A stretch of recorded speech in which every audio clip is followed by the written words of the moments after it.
So you might be asking yourself after seeing the title of this video, why is she making a video about motherhood? I thought she wasn't even a mother.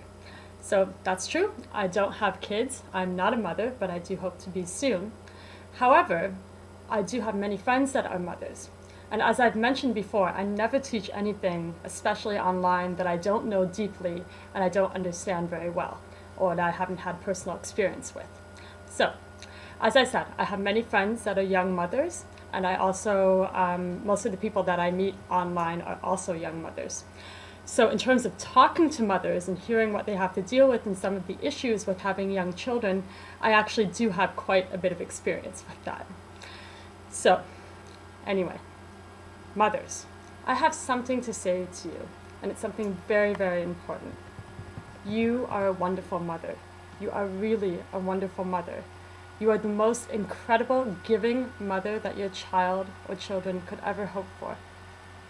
And of course, this message goes out to all the fathers out there who are wonderful and giving parents as well. Because I talk to mothers most, I'm going to be addressing this video to mothers because that's what I know. Anyway, the message of this video is that you are a wonderful mother. That's it. The video's over, right? Done. No. Anyway, the mothers that I know, I'm very blessed to know many people from many different backgrounds and parts of the world. So all these mothers have very different parenting approaches. Some of the mothers, without even knowing each other, happen to do very similar things, but everyone has some aspect of parenting where they do something that is the complete polar opposite of what another mother does. So I always, oh, no, I can't find this. Sorry, my notes are all going funny. There, now I have it.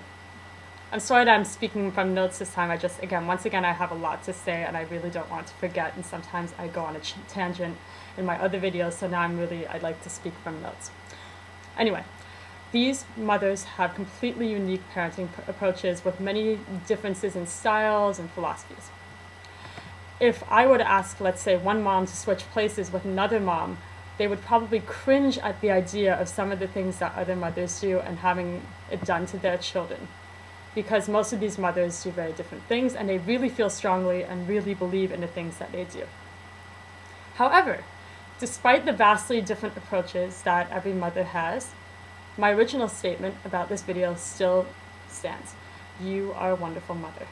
Now, why am I making a video about this? This is not a feel-good, oh, all mothers are wonderful, all mothers are beautiful video. What am I trying to say? Let me give you a bit of background on why I'm making this video.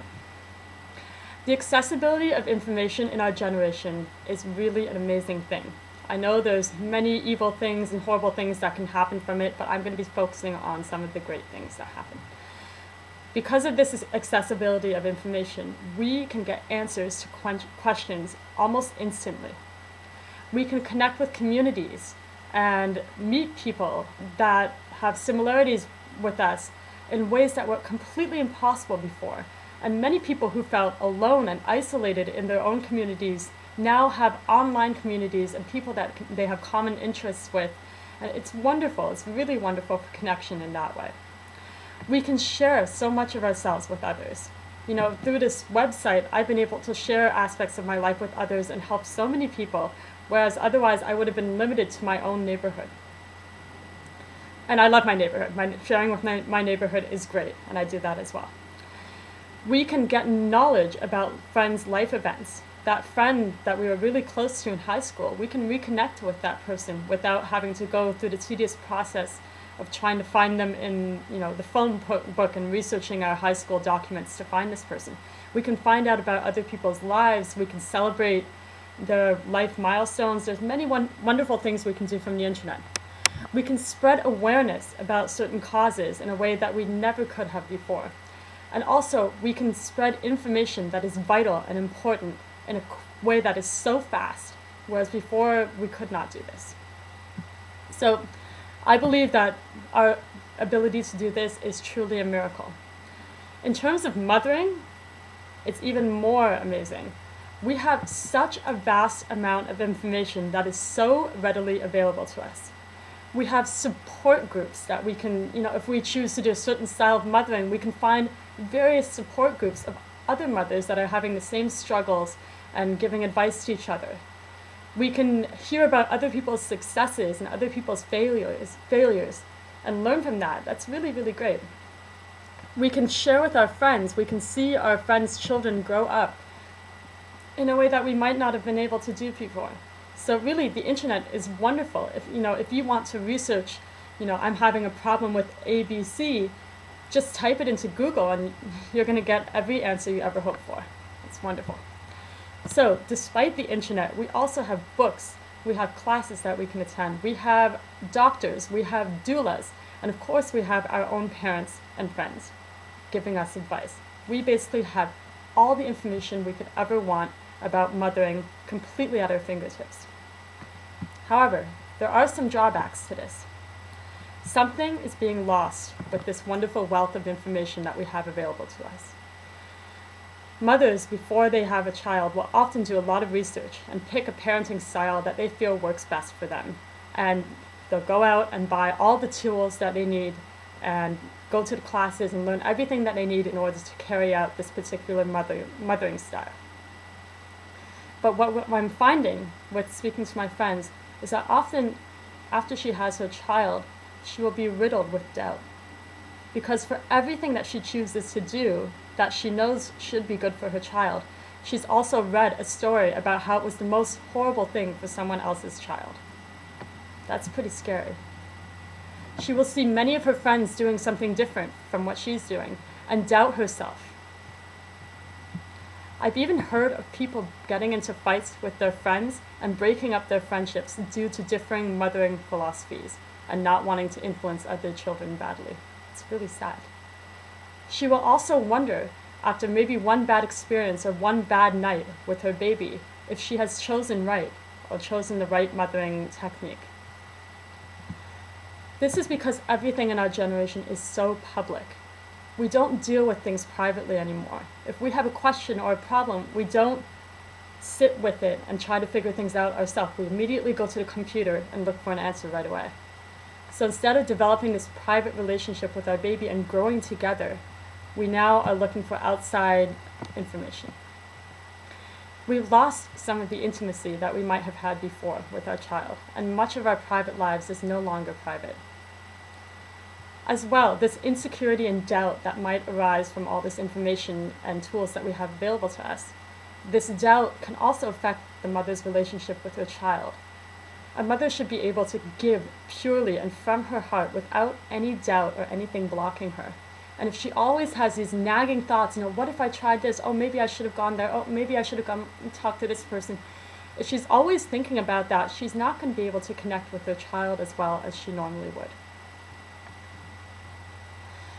It's funny, I'm not even at the stage where I'm doing that research yet, and I haven't even made decisions about how I'm going to bring up my children. I've made some, but not many at all. I'm already anxious about this. I'm already anxious about the choices I'm going to have to make with my children, and this is because of all the information that I know already, and I'm not even looking for it. Anyway, with all my friends, this mothering doubt, this constant nagging feeling that I'm not good enough, is something that I'm seeing over and over again, and this is why I'm making this video. Mothers also feel like they're being preached at by other mothers, and maybe their doctors and other friends, and parents as well. Many times, these other people don't necessarily mean to preach. However, because the mothers have this doubt, someone else's excitement might come across as preaching. So we really should remember to be careful about this. This would be fine if it was an isolated incident. If someone preaches at you like, you should really be doing this with your child, that's fine if it happens once in a while. You can go about your life. However, if this is happening constantly, if every time we come home and turn on our computer, we see these debates about mothering styles, if every time we talk to a friend, we're talking about different philosophies, different this and that, we're hearing it all the time, and we might constantly experience the feeling that we are not up to par with all the parenting suggestions that are out there. I've also heard some mothers tell me that motherhood feels like a competition, and her energy that she should be spending on her child is actually caught up in something that is really a waste of energy. Anyway, this sounds really bad, but this phenomenon is not new. I asked my parents about this, and in my parents' generation, you had doctors giving advice, you had friends giving advice, you had parents giving advice as well. And sometimes this advice would conflict and people would get into arguments and debate about it. However, with our vast amount of information that we have available to us, with the internet, with our communication tools, this problem has gone from just a nagging feeling of doubt to something that has taken over our mothering. And that's really concerning. We have to realize that all this accessibility and the amazing information that we have can actually hurt us, especially a mother, because when a mother has a child, she wants to do the absolute best that she can for a child, and that makes her actually quite vulnerable. And we have to be careful about this.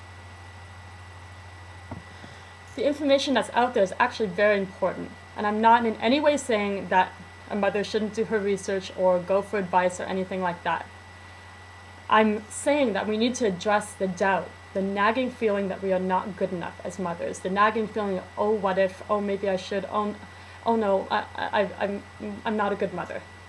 We should address that. I want to talk about this in terms of what our sages say this in my religion, which is Judaism.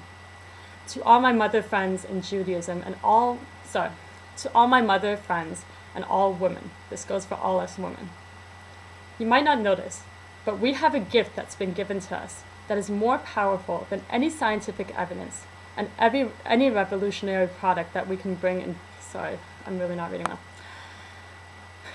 We have a gift within us that is more powerful than any scientific evidence or any revolutionary product or mothering doctrine or philosophy. We have something that can allow us to be the absolute best mothers possible for each individual child that we bring into this world.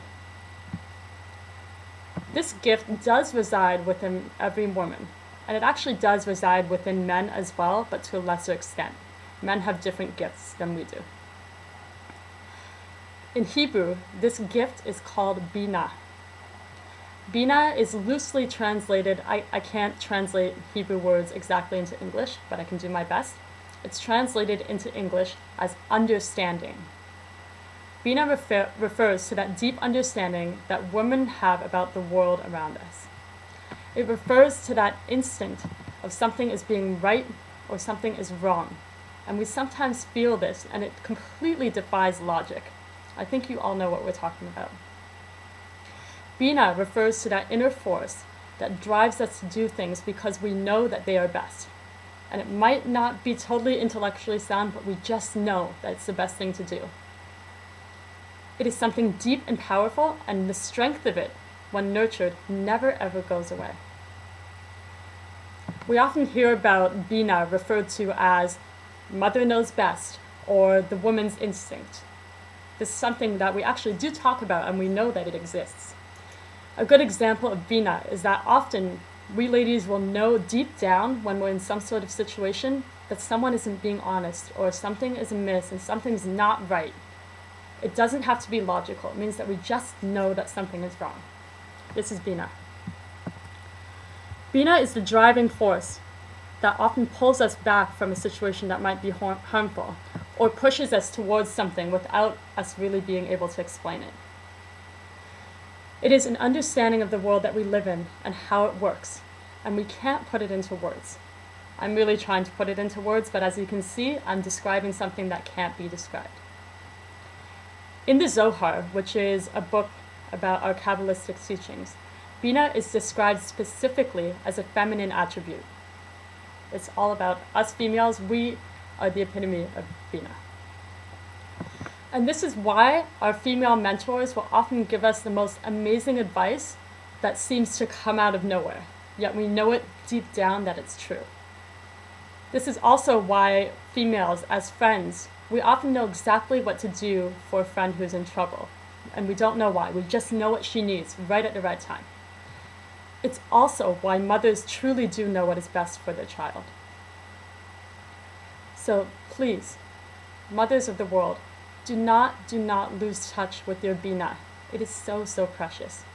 It is a gift and it is an ability that you have that is far greater than anything else you will get from outside sources. Remember that doubt is the greatest counterforce. It's the greatest counterforce to the type of knowledge and understanding that Binah can help us achieve. Please don't let the availability of information and opinions get in the way of your Binah, because it is the most precious and unique kind of understanding that we have access to. You, yes, you are an incredible mother, and you instinctually know the best way to give to your child. However, what you do with your children might be the exact opposite of what your neighbor is doing, and that's okay.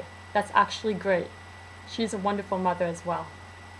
Let's please, as women, and especially mothers, let's please respect each other's privacy and our need to connect with our internal selves in order to give to our children. Please.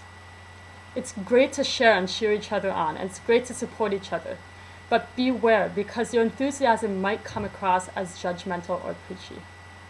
Every family unit is different, and every child has different needs, and we need to remember this. Never let a doctrine or scientific research or horror stories get in the way of your figuring out what is best for your child and using your internal Binah. Remember that you always have that deep knowledge within you, and if you tap into it regularly, it will drive everything that you do as a parent, and it will be exactly what your child needs in every single moment. In conclusion, you are all incredible mothers, really, and you have to know that internally. Don't ever let doubt get in the way of giving to your child in the purest way possible. There will always be others doing the exact opposite of what you're doing. And you know what? That's great. And every mother's child will turn out to be exactly how he or she is supposed to turn out. Every child will be who he or she is meant to be. Please do not lose touch with your Binah, because it is our womanly gift. It is the most precious thing in the world. It allows us to understand exactly what our child needs. Stay connected to what you know is best, because in the end, that's everything.